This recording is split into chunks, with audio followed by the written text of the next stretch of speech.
বেইজিংয়ের Tianmen স্কয়ারে চীনের people's liberation আর্মির PLA বিশাল সামরিক কুচকাওয়াজে প্রদর্শিত হল আধুনিক সব যুদ্ধাস্ত্র। লেজার অস্ত্র থেকে শুরু করে স্টেলথ ফাইটার, পারমাণবিক সক্ষম ক্ষেপণাস্ত্র ও বিশাল আকারের আন্ডার ওয়াটার ড্রোন।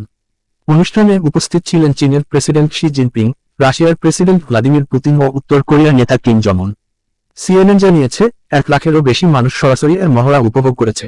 দর্শকদের হাতে ছিল চীনের ছোট পতাকা, আর সামাজিক যোগাযোগ মাধ্যমে দেশপ্রেম ও গর্ব প্রকাশ করেছেন নেটিজেনরা। কুচকাওয়াজে অন্তত 2টি এয়ার ডিফেন্স লেজার দেখানো হয়, একটি যুদ্ধজাহাজে বসানোর জন্য এবং অন্যটি 8 চাকার ট্রাকে স্থাপিত স্থলভিত্তিক সংস্করণ।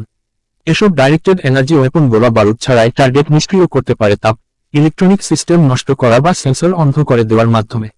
বিশেষজ্ঞরা বলছেন, এগুলোর সাশ্রয়ী এবং ড্রোন হামলা প্রতিরোধে কার্যকর। এর প্রথমবারের মতো প্রদর্শিত হয় 2টি extra large under water drone.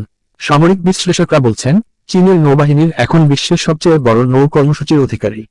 এগুলো টর্পেডো বা মাইন বহন করতে পারে কিংবা শুধু গোয়েন্দা তৎপরতার জন্য ব্যবহার হতে পারে। প্রদর্শিত হয় নতুন OIJ-17 ক্ষেপণাস্ত্র, যা পারমাণবিক ওয়ারহেড বহনে সক্ষম বলে ধারণা করা হচ্ছে। এর সঙ্গে ছিল আরও কয়েকটি অ্যান্টি-শিপ মিসাইল, যা যুক্তরাষ্ট্রের বিমানবাহী রণতরীর জন্য হুমকি হতে পারে। এছাড়া আকাশে ওড়ানো হয় স্টেলথ ফাইটার জে-35, পারমাণবিক সক্ষম H-6 বোমারু বিমান ও শতাধিক হেলিকপ্টার। সামরিক কুচকাওয়াজ উদ্বোধনকালে শি জিনপিং বলেন, চীনা জাতি কখনো কারো হুমকিতে ভয় পায়নি, ভবিষ্যতেও পাবে না। চীনের মহান পুনর্জাগরণ এখন অপ্রতিরোধ্য। আমাদের বিশ্বমানের সেনাবাহিনী হবে, যা যুদ্ধ জিততে সক্ষম।